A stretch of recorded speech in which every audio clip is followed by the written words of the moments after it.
Èèpà òrìṣà o, èèpà òrìṣà o, òrìṣà èèpà. Àjà Ọbàtálá, àjáyé mo gbòdìbà òrìṣà ńlá ní mo gbọ́ àyè. Mo kí gbogbo wa nínú ilé aláyọ̀ yìí. Owóríwórí fún ọlọ́jà ìrànjẹ́ ìjìta. Onírú adájú o, irú adájú, irú adájú o. Ẹ̀mí àgùn kábíyèsí. Àpẹ́ fún wa o. Mo tún wá ṣe irú adájú fún Òní òrìṣà, kó aláṣẹ òrìṣà. Mo ṣe irú adájú fún gbogbo àwọn ọba olóró.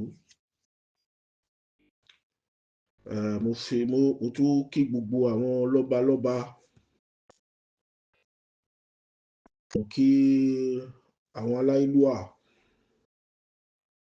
Mo kí àwọn ọba nínú Ọbàtálá. Mo kí àwọn yèyé olóró. Mo sọ pé irú adájú fún gbogbo àwọn yèyé olóró. Mo kí gbogbo lọ́balọ́ba nínú platform. Mo kí ààrẹ ọba Ògbóni, Òde Ìpamọ́lẹ̀. Mo kí Olúwayé, ọba Ògbóni. Mo kí Àpènà. Mo kí Àbíyè. Mo kí Ológbóni. Mo dẹ̀ kí gbogbo babaláwo. Mo kí gbogbo àràbà.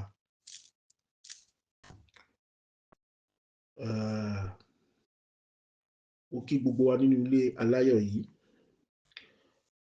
Mo dẹ̀ kí ìyá mi Èrèlú tó àṣẹ. Èèpà òrìṣà yèyé. Ẹ ṣé mo dúpẹ́. Bẹ́ ṣe tù nínú ilé. Àwọn onílé á fún yín ṣe o. Mo dẹ̀ kí yèyé ọmọọba Ẹfúntayọ̀, yèyé ọlọ́mọ plenty. My personal person. Ọmọ ogun fún mi níre. Mo kí gbogbo wa tó ń sọ̀rọ̀ nínú ilé. Mo dẹ̀ kí gbogbo wa tí wọ́n ń sọ̀rọ̀. Nítorí pé olúkálùkù ló mọ reason. Nítorí pé inú platform yìí a ṣe ńlẹ̀ ní ká fi máa mọ òye, ká fi máa mọ ara wa. Àmọ́ mo ti tiẹ̀ ti pé àwọn kan lábẹ́ aṣọ pé kí ló dé. Wọ́n ní ọmọdé làwọn ò fẹ́ sọ̀rọ̀. Àwọn kan sọ pé tí wọ́n bá sọ̀rọ̀ wọ́n máa gbé ọ̀rọ̀ wọn kúrò níbí báyìí, wọ́n lọ gbé lọ sí ibòmíì. A sọ̀rọ̀ o, a ò sọ̀rọ̀ o. Àwọn onílẹ̀ máa ṣe gbogbo kan tó fẹ́ ṣe. Àmọ́ ó dáa pé èèyàn sọ̀rọ̀. Kí ni ìbẹ̀rù? Kí là ń bẹ̀rù fún? Ẹ ṣé yèyé, ẹ dáhùn. Mo ń play voice record ti yèyé. Ó lágbára, àmọ́ kò dẹ̀ lágbára bẹ́ẹ̀. Tí èèyàn bá mọ irú èèyàn tó jẹ́ nínú ìlànà òrìṣàlá. Tí èèyàn bá mọ èèyàn tí Ọbàtálá, Ọbàtárìṣà, ọba takuntakun lóde ìrọ̀jẹ́. Tí èèyàn bá mọ irú ẹ̀dá tí òrìṣàlá, gbogbo àwọn nǹkan tó ti ṣe nígbà wáṣẹ̀, ọ̀rọ̀ yìí ò le. Àgbọ́yé ni àti kéèyàn mọ ìmọ̀. Èmi wọ́gbọ́n ni, mo ò wọ́gọ̀ o. Máa analyze ẹ̀ bí òrìṣàlá fi ṣe hàn mí. Mo gbọ́ ọ̀rọ̀ yẹn. Mo lọ play ẹ̀. Ìgbà tí mo jí láì mo wórí níwájú, ìgbà tí mo gbórí níwájú òrìṣàlá, mo dẹ̀ sọ ọ̀rọ̀ yẹn. níwájú òrìṣà yá mo gbọ́ ohùn mo wá ní òkè á jáde láàárọ̀ yìí kí sọ̀rọ̀ ìmọ̀ díẹ̀ tí òrìṣà ńlá sọ fún mi ipa òrìṣà.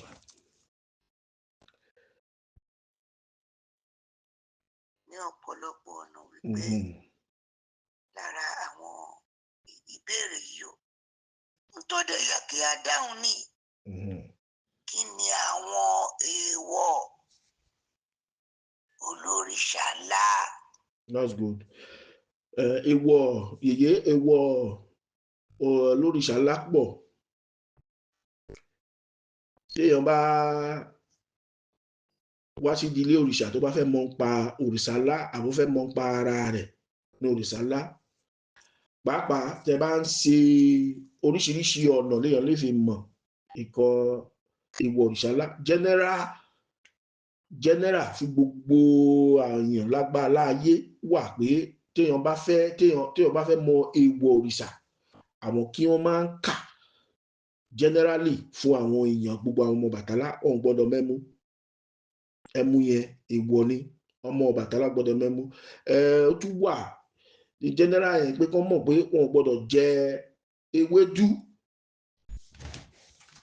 wọn gbọ́dọ̀ jẹ ewédú so the other one mo ti gbàgbé orúkọ kan tó ń pè but ó dàbí ẹ̀wà ńlá ni ó tóbi ẹ̀wà yẹn wọn kì í jẹ so èèwọ̀ general nìyẹn tá bá ti wá lọ deep inú ẹ̀ research inú ẹ̀ tàti research ó ti sọ pé kan tó ń pè ní ìbò pè ní mushroom ló ń pè kí ni ẹ dàbí ẹ̀tù ó máa ń jáde lára igi tó ti kú èèwọ̀ ni to my own research so that is number one so ká tún máa lọ ká gbọ́ tí what Yèyé said again. Ọlọ́bàtálá ṣé ẹni tó bá jẹ́ Ọlọ́bàtálá a kò gbọ́dọ̀ rí nǹkan kan lára rẹ̀ tí kì í ṣe funfun nẹ́nẹ́nẹ́nẹ́ òun ni ìbéèrè tó yẹ ká béèrè. Ẹ ṣé Yèyé pé Ọlọ́bàtálá pé wọn ò gbọ́dọ̀ rí aṣọ kankan white aṣọ kankan red blue lára rẹ̀ ìpàrùṣà ẹ ta omi sílẹ̀ bí torí pé ọ̀rọ̀ yẹn bí òrìṣà ńlá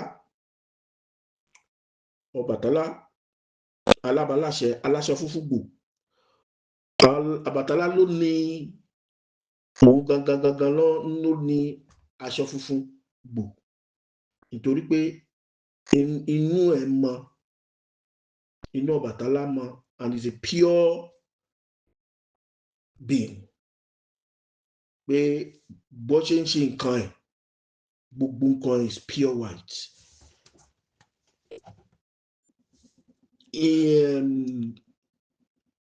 Ìrìn àjò Ọbàtálá gbogbo kan funfun everything gbogbo kan tó ń ṣe wọ́n fi ń compare ni pé everything tó ń ṣe white ni tó bá fẹ́ judge ó ń judge with white kò ń parọ́ àmọ́ in the realm of the spirit Ọbàtálá is pure white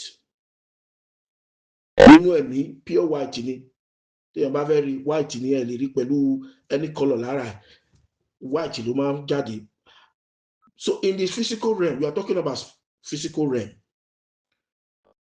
aṣọ làṣọ ń jẹ́ ṣebí àwọn bàbá wa àwọn onílẹ̀ yìí ṣebí àwọn ló mú aṣọ yìí wá ṣebí àwọn ló sọ pé ká máa wọ aṣọ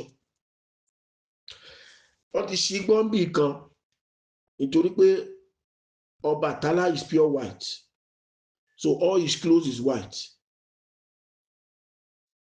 who is going to practice that ta ló mọ́ nínú ẹ̀mí that is what we are imitating and that symbol ti wà fún Ọbàtálá pé òun ni aláṣẹ funfun gbòò, aláṣọ funfun gbòò ni Ọbàtálá. Gbogbo kan tó ń ṣe ní ìgbà ìwáṣẹ̀, even from the beginning, láti ọ̀run wá sí ayé.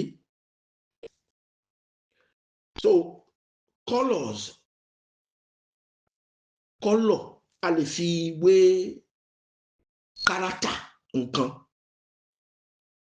Tá bá sọ pé red ń sìn, ọmọ ẹgbẹ́ ìkan tó red ó gbóná. But at the other way round, red can be used to settle other things, to mark a place. Okay, this place red ni o, this place yellow ni o. There are other colors in the spirit realm, just like rainbow carry it all. Kò sí gbogbo color tí ò ní white nínú ẹ̀. Black ìta àwọn yẹn kò sí color. If you go to the people tó ń mì sí, tí wọ́n mọ̀ nípa color, they will tell you in yellow there's black, and there's white, there's red. In blue there's white, there's red, there's black. So gbogbo àwọn kìíní represent the reign of the spirit. Gbogbo wa ló mọ̀ sí ní tá bá sọ pé yellow, a máa mọ̀ pé Ọ̀ṣun nìyẹn. If you say light blue, a máa mọ̀ pé Yemọja nìyẹn. Tá bá sọ pé Alárágbó have so many clues, but they are all representing deities.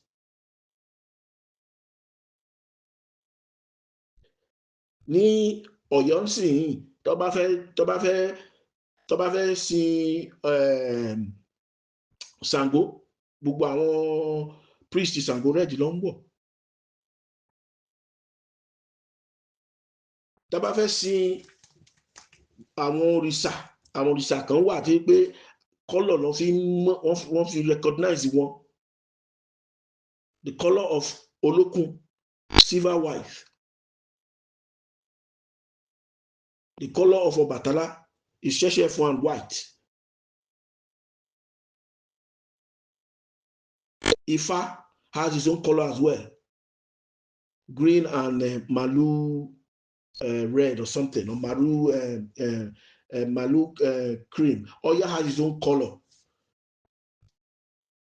So these are the reign and all these things.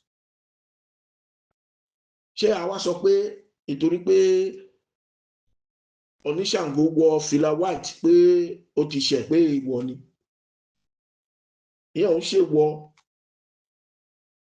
Téèyàn tó wọ multiple color is telling you the type of òrìṣà in the realm of the spirit. Ìkan tí mo gbọ́ láàárọ̀ yìí, every color has his own representative in the spirit realm. Golden color wà tó represent àwọn yami, tó represent àwọn ẹ̀dán. Different colors ló wà, but at the end of the day, òrìṣà ńlá ní àgbà. Òrìṣà ńlá òun làgbà. Òrìṣà ńlá not just chooses because of his doings, torí ìwà Ọbàtálá, ìwà funfun nénéní. So he pleases the priest and he pleases the àwọn tó ń sin Ọbàtálá pé okay, Ọbàtálá yìí funfun néné, yes, ká wọ aṣọ white fi sin bàbá arúgbó. Ìyẹn ò sọ pé ẹ bá lọ dé fìlà red pé ẹ fẹ́ sin Ọbàtálá pé ẹ ti jẹ èèwọ̀. No, it is your spirit. It is not just status, it's not just your color of the clothes you wear that represent the deity. In the spirit, you need to be as pure. Forgiveness, to forgive people, to be free, to have the good heart of Ọbàtálá, to be calm. White represents so many things: peace, love, unity. Ṣé most of the people tí mo ti rí pé wọ́n sin Ọbàtálá, I've seen them so brutal. They have all this kind of character in them. But if you really want to practice Ọbàtálá, it does not mean because ẹ wọ aṣọ funfun gbòdélẹ̀ la fi mọ Ọlọ́bàtálá. inú Ọbàtálá tó funfun nẹ́nẹ́. That is what we should look for. That's what we should be looking at. That's what we should be pointing at. Yẹn gẹ́gẹ́ la máa tẹ̀lé. Èṣù láàlú ń sìn, èṣù ń wọ red, ó wọ black. Èṣù dẹ̀ ń ṣàánú. Wọ́n ní ẹlẹ́kùn sunkún láàlú Yésù ẹ̀jẹ̀. Aláàánú ni èṣù láàlú.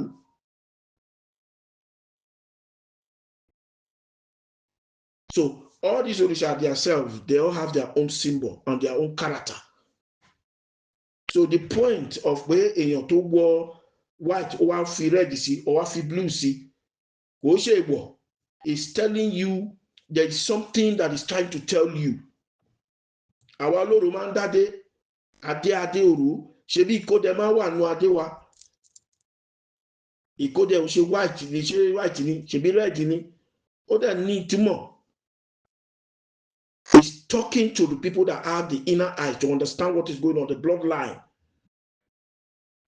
Èèyàn tó dé adé Ọbàtálá fi ìkódẹ sí, you are saying you are connected to the bloodline.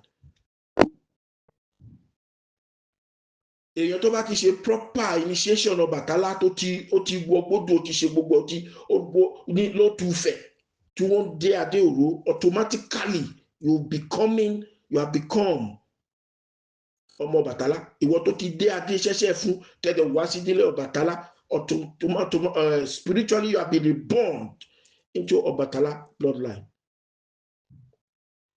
And it's by your own heart, how your heart is pure.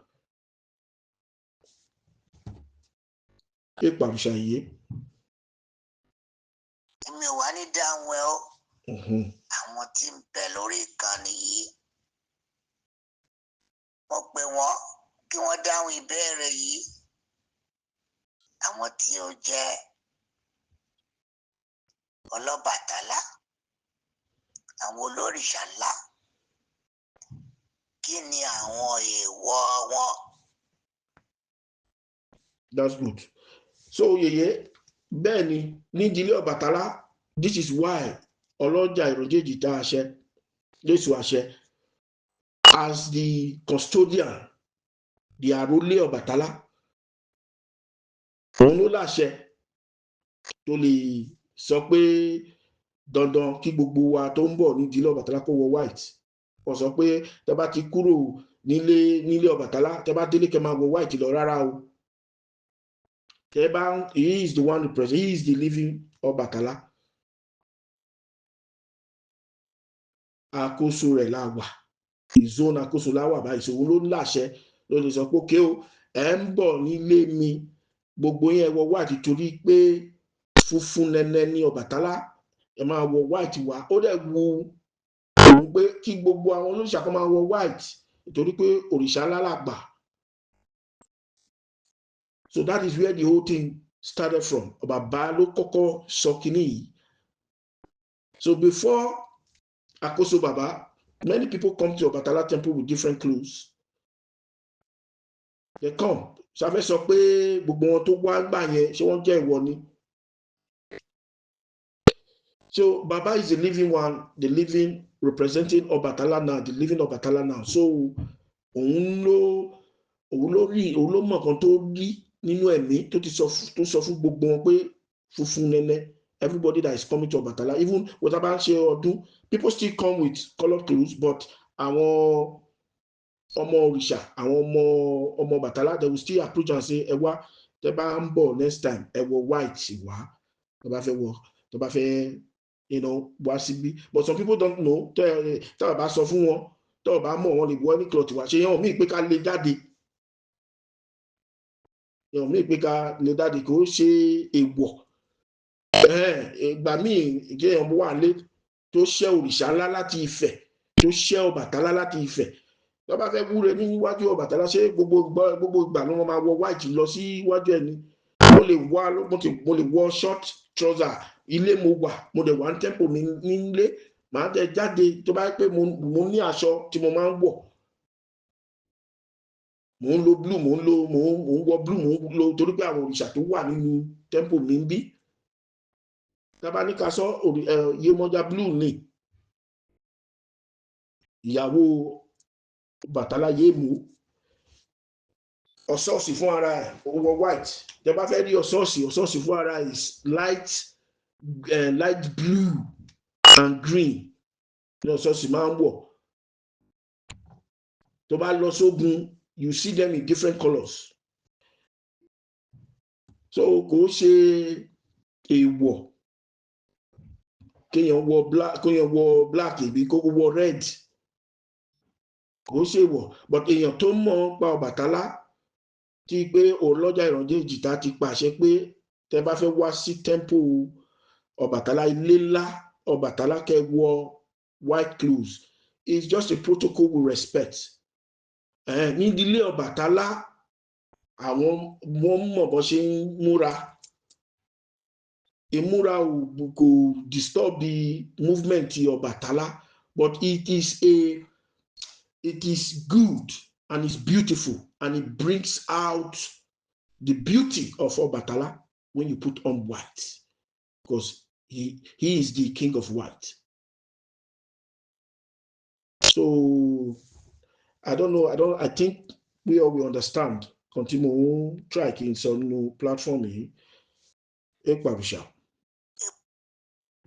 wà ní jíjẹ, èèwọ̀ wà ní mímu, èèwọ̀ wà ní ìwà ní, èèwọ̀ wà ní aṣọ tá a wọ̀ ní.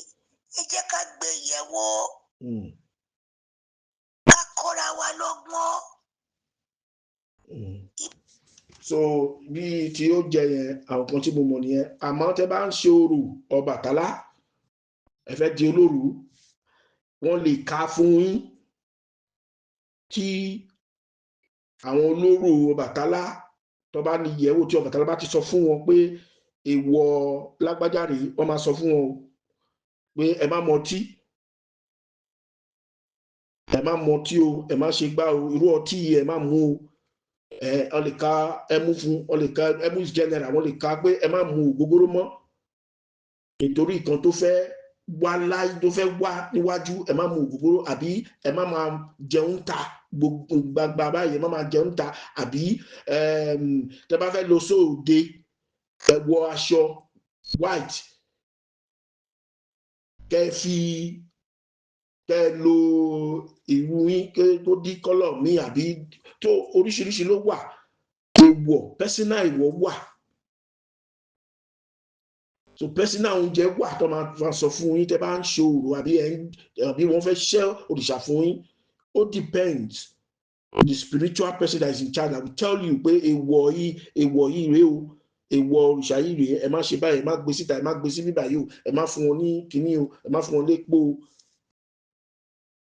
So èèwọ̀ oríṣiríṣi. That is why ìnílé ńlá Ọbàtálá máa sọ pé ya lo èèwọ̀ máa ní o. Tí ìkan ìwọ̀ bá dé, ìkan ìwọ̀ is different level.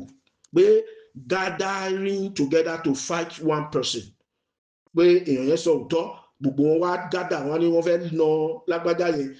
So èyí tó wà mẹ́ẹ̀ tí òrìṣà bá fọwọ́ kan ọkàn ẹ̀, ó lè sọ̀rọ̀ ẹ̀ jáde pé ya lo èèwọ̀ máa ní o, kọ́ni fẹ́ ṣe é, mi ò bá yín ṣe o, mi ò lọ́wọ́ nú ẹ̀, ó máa kúrò ńbẹ̀. Èèwọ̀ nìyẹn. Ká parọ́ mọ́yàn nínú ìdílé òrìṣà ńlá, èèwọ̀ ni. Ká máa dìtẹ̀ ìyàn ní ìdílé òrìṣà ńlá, èèwọ̀ ni. Èèwọ̀ pé oríṣiríṣi different level. Ká wà nílé òrìṣà, ká má ṣe iṣẹ́ tí òrìṣà rán yàn, èèwọ̀ ni. Oúnjẹ èèwọ̀. So oríṣiríṣi ló wà nínú èèwọ̀ yèyé.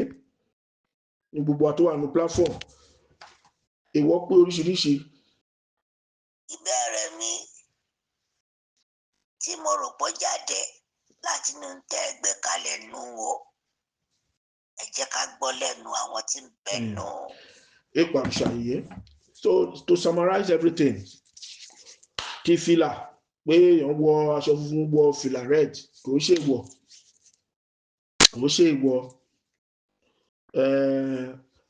Gbogbo wa tó wá sí ayé yìí, oríṣiríṣi òrìṣà ló wà nínú wa. By wearing those clothes, you are promoting the spirit that is in you. Nǹkan tí mi rí bẹ́ẹ̀ nìyẹn, on my own experience.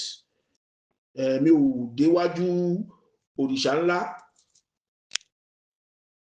tí mo ní ń bí kí òrìṣà ńlá tó ń fohùn ni, nítorí pé ìrànjẹ́ èjìta ibẹ̀ yẹn gangan bàbá ló ṣẹ́ òrìṣà yẹn fún mi. mo dẹ̀ dúpẹ́ lọ́wọ́ gbogbo ọba tó wà ń fẹ̀. mo dúpẹ́ fún àwọn yèyé tó wà ń fẹ̀, àwọn yèyé mo bùjìbá. àṣẹ dẹ̀ tẹ̀lé mi wá sí ìlú United Kingdom yìí, òrìṣà yẹn gan ni mo ń sìn. So I wọ white, yes, tí bá wọ white déwájú ẹ̀, I know how my body feel, nítorí pé mo mọ̀ ń pa kan tí white mean fún Ọbàtálá. So most of the time when you are in trouble, tí wàhálà dé, tí ìṣòro bá dé, nínú kìíní 3 o'clock 2 o'clock tí ogun bá dé, tẹ gìgìrì tẹ dìde, ẹ lè jẹ́ pé pátá ló wà ń di yín pẹ̀lú aṣọ tẹ́ fi bóra. ṣé wàá wá sáré gbìrìgbìrì kékeré wọ white kí lọ sí Ọbàtálá ni? Ọbàtálá ò sọ pé èèyàn tó wọ white, èèyàn tí ò bá wọ white wọn ò ní dáhùn àdúrà ẹ̀ tó bá múre, rárá o. It is a constitution. Ọbàtálá has a council, and it's a council we need to respect. Ọbàtálá is a big royal house. It's not just a religion. It's a royal house, and we respect ourselves, and we by respecting the rules and regulations of Ọlọ́jà Ìrànjẹ́ Èjìta, we are respecting Ọbàtálá, and we are respecting òrìṣà ńlá, and we are respecting Ìlú-Ìfẹ́. So it's a symbol, or as I said, Ọlọ́jà Ìrànjẹ́ has the power to decree some certain thing, some certain code of dressing, like the one, like Ikú Aláṣẹ Òrìṣà,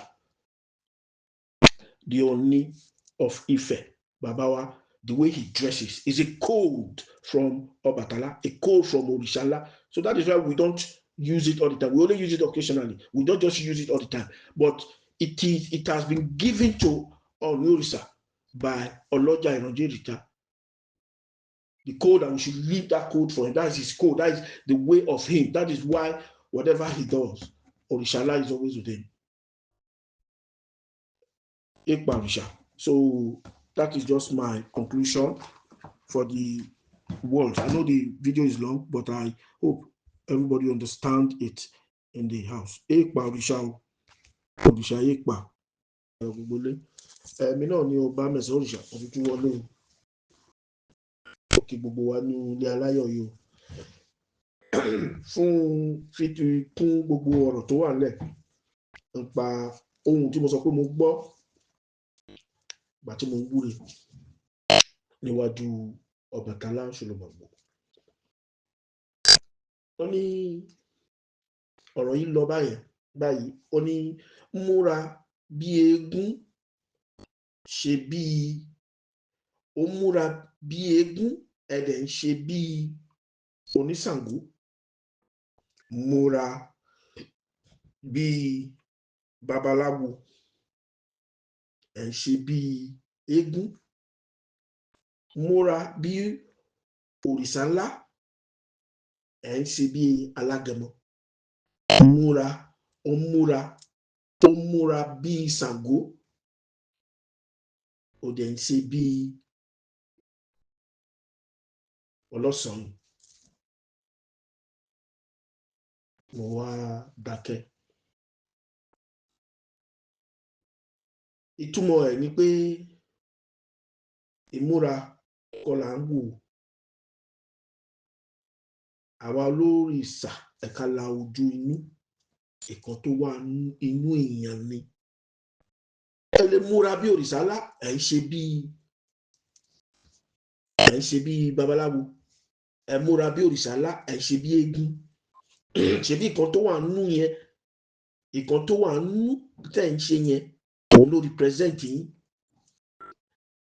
So ìtumọ̀ ẹ̀ tí mo béèrè lọ́wọ́ bàbá pé bàbá fi yé mi, ẹ̀ láyé mi. Ó wá ní inú ká máa wò